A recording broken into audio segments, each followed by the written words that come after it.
जनूबी एशियाई खित्ते में कुछ हरकत सकनात गैर मामूली हैं, जिनमें एक बांग्लादेश के साथ पाकिस्तान के बढ़ते हुए रवाबित भी हैं।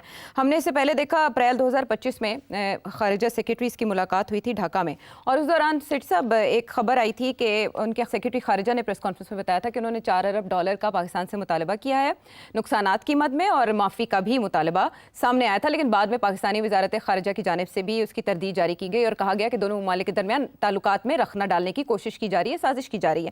सेठी साहब, ताल्लुकात आगे कैसे बढ़ेंगे बांग्लादेश के साथ? देखिए, ये इश्यू तो है, ये कोई नया इश्यू नहीं है, ये तो पुराना इश्यू कि हमेशा बांग्लादेश की जो भी हुकूमत रही है वो उसको ये डिमांड रही है कि आप पहले तो माफ़ी मांगे जो कुछ हुआ 71 में, और फिर कुछ लेन देन भी है वो भी करें आप। और एक तीसरा इश्यू है जिसका आपने जिक्र नहीं किया, मैं जिक्र कर देता हूँ, वो भी बहुत ही मुश्किल किस्म का इश्यू है। वो है वो बिहारी जो कि कैंप्स में है, उस वक्त कैंप्स में है, और उन्होंने फैसला किया था कि वो पाकिस्तान जाएंगे और जाना चाह रहे हैं, और हमने शुरू में तो कुछ ले लिए थे, उसके बाद हमने इनकार कर दिया था। और वो एक्चुअली बिहारी नहीं रहे, वो पाकिस्तानी है अंडर इंटरनेशनल लॉ, क्योंकि जब ये सब कुछ हुआ तो उन्होंने फैसला किया कि हम पाकिस्तानी हैं, तो वो फिर पाकिस्तानी बन गए। वो पाकिस्तानी जो है वो कैंप्स में है, और वो हमने उनको आने नहीं दिया। पहले शुरू में आए थे, वो कराची चले गए, फिर हमने कहा कि पंजाब में सेटल करेंगे, वो नहीं सेटल किया और वो कराची चले गए। और फिर उसके बाद सिंध हुकूमत ने रोक दिया, उन्होंने कहा कि ये क्या हो रहा है, ये तो सारी डेमोग्राफिक चेंज हो रही है। वो जाहिर है सिंधी जो थे, सिंधी स्पीकिंग, वो फिक्रमंद हो गए कि पहले इतने महाजर आए हुए और टेक ओवर कर लिया कराची की शहर को, और वो अब सिंध का शहर ही नहीं रहा, और अब ये पंजाबी भी आ गए हैं, बंगाली भी आ गए हैं, ठीक है जी, और महाजर भी उधर से आए, उर्दू स्पीकर्स, तो कराची तो अब सिंध का शहर ही नहीं रहा। तो इसकी वजह से फिर उन्होंने उस वक्त पीपल पार्टी की गवर्नमेंट से उन्होंने कहा, हम बेनजीर ने कहा हम नहीं, और लोग नहीं आएंगे वहां से, और वो दिन है और आज का दिन है कि वो नहीं आए, मगर वो वहाँ कैंप्स में हैं और वो कह रहे हैं कि हमने पाकिस्तान जाना है। तो अब तीन चीजें होगी ना, एक ये कि उनका क्या होगा, दूसरा ये कि जो 71 में हुआ उसका कुछ ना कुछ तो उसके नतायज हैं, उसके ऊपर बातचीत होनी चाहिए, और शायद वो अपॉलॉजी भी मांग रहे हैं फॉर इंटरवेंशन। और तीसरा ये है कि कुछ पैसे कुछ लेने हैं, कुछ देने हैं, कुछ रह गए हिसाब करने, एंड सो ऑन, रेपरेशंस जिसे कहते हैं। जैसे इंडिया पाकिस्तान का था, जब ये हुआ था तो पाकिस्तान ने इंडिया को कहा था आपने हमारे इतने पैसे देने हैं हमारे हिस्से के, और इंडिया ने कुछ दिए बाकी नहीं दिए, और आज तक नहीं दिए। इसी तरीके के साथ बांग्लादेश जो है वो भी मांगेगा और मांग रहा है, उन्होंने भी कुछ लिस्टें विस्टें बनाई होंगी। तो ये काफी कॉम्प्लिकेटेड मामले हैं, मगर ये सारी बातें आएंगी। मगर इस वक्त मेरा ख्याल है कि दोनों हुकूमतें ये चाहेंगी कि ये रुकावट ना बने, बातचीत चलती रहे, एक एक करके इसकी तरफ तवज्जो दी जाए, छोटी छोटी कि कुछ सेटलमेंट की जाए, लॉन्ग टर्म सेटलमेंट्स की जाए।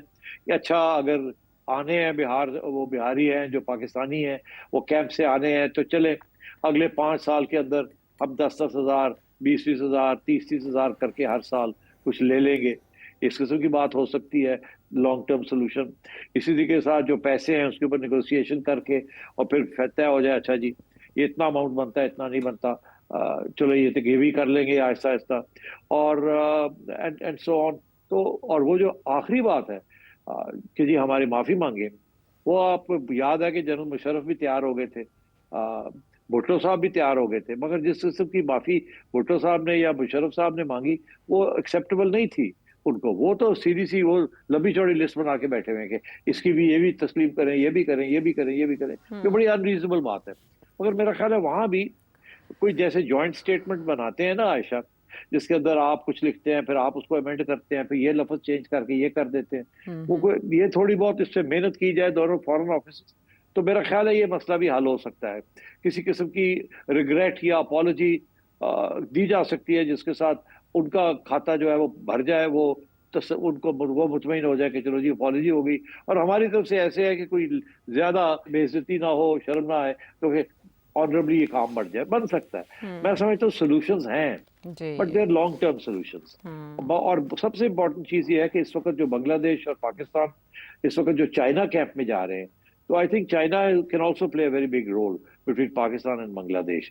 और अब आगे जो ताकि ये बांग्लादेश को भी समझाया जाए कि आप we are part of the same camp, तो इतनी सख्त कंडीशंस मत रखें, आहिस्ता आहिस्ता डाइल्यूट करके इस बात को आगे चलाएं। और फिर आपने जैसे याद दिलाया कि अब इलेक्शन आ रहे हैं वहाँ और पता नहीं किस किस्म की गवर्नमेंट आती है, जी। उनकी किस किस्म की पॉलिसीज होती हैं towards India, towards Pakistan, towards China.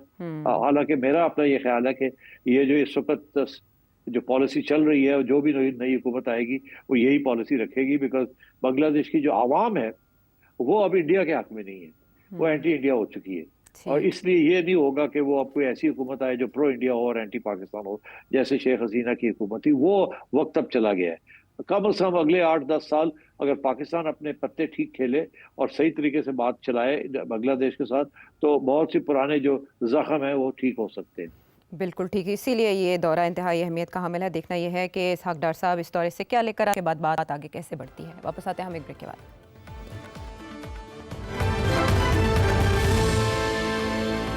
Welcome back to the show. अब आपके सवालात। कनाडा से अहमद यार। सेठी साहब, ये जो मरियम नवाज साहबा अभी जापान गई हुई और इससे पहले चाइना गई हुई थी और वहाँ के मॉडल को कॉपी करने की कोशिश कर रही है, ये अच्छी बात है, वहाँ की टेक्नोलॉजी यहाँ पे लेके आएंगी। पर जो हुकूमत के जितने MNA MP सब नाराज बैठे हैं कि उनको कोई वजारतें नहीं मिलती, उनको कोई रोल नहीं मिलता, उनके कोई काम नहीं होते, तो कम से कम उनको काम पे लगा दे। अगर पंजाब के लेवल पे देखें तो MPs की ऐसी कमेटियां बनाएं जिसमें 4-4 MPs की एक कमेटी बना के किसी को बोलें कि आप एजुकेशन के बारे में 4-5 कंट्रीज में जाओ, उनके निज़ाम पे रिसर्च करके आओ कि उनका कैसा है। किसी को हेल्थ पे लगा दें, किसी को जो रोड इंफ्रास्ट्रक्चर है उस पे, इनको सबको बिजी कर दें। एक तो ये बिजी हो जाएंगे और इनकी नाराजगियां खत्म हो जाएगी। ये नून लीग का एक ट्रैक रिकॉर्ड है कि ये जब भी हुकूमत में आते हैं ना तो अपनी MNA MPs को मुंह नहीं लगाते। तो एक तो ये कि इसके बहाने इनकी मीटिंग्स हुआ करेंगी CM साहिबा के साथ, और दूसरे नंबर पे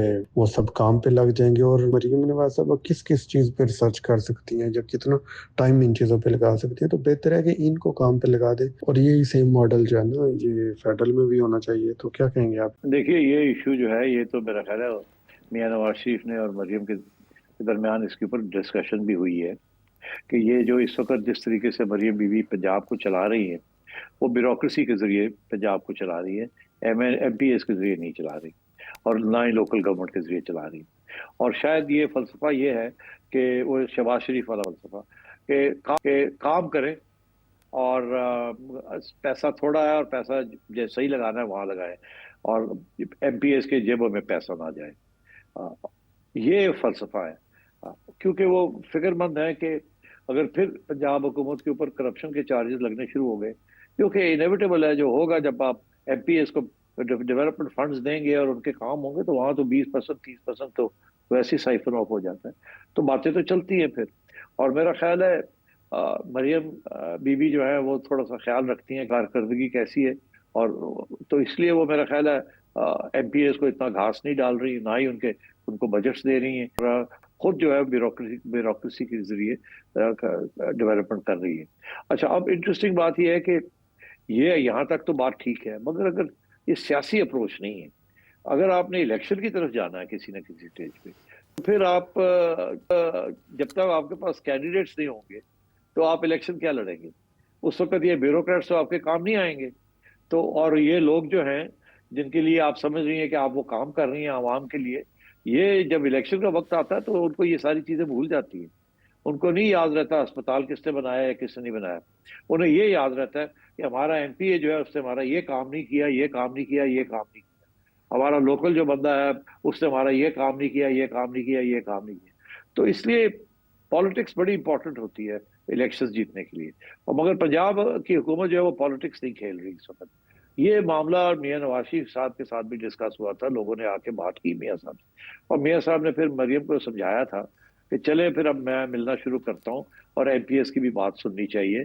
आफ्टर ऑल आखिर में तो आपने उन्हीं के पास जाना है ना इलेक्शन वोट लेने के लिए। वोट तो MPA का होता है। यहाँ ये अमेरिका नहीं है जहाँ एक प्रेसिडेंट के लिए वोट पड़ता है। यहाँ वोट पड़ता है आपके जो कैंडिडेट है। वो और बात है कि पीपल्स पार्टी जो है वो उस सिचुएशन में है जहाँ वो भुट्टो को वोट पड़ता है, और PTI जो है वो उस सिचुएशन में है जहाँ इमरान खान को वोट पड़ता है।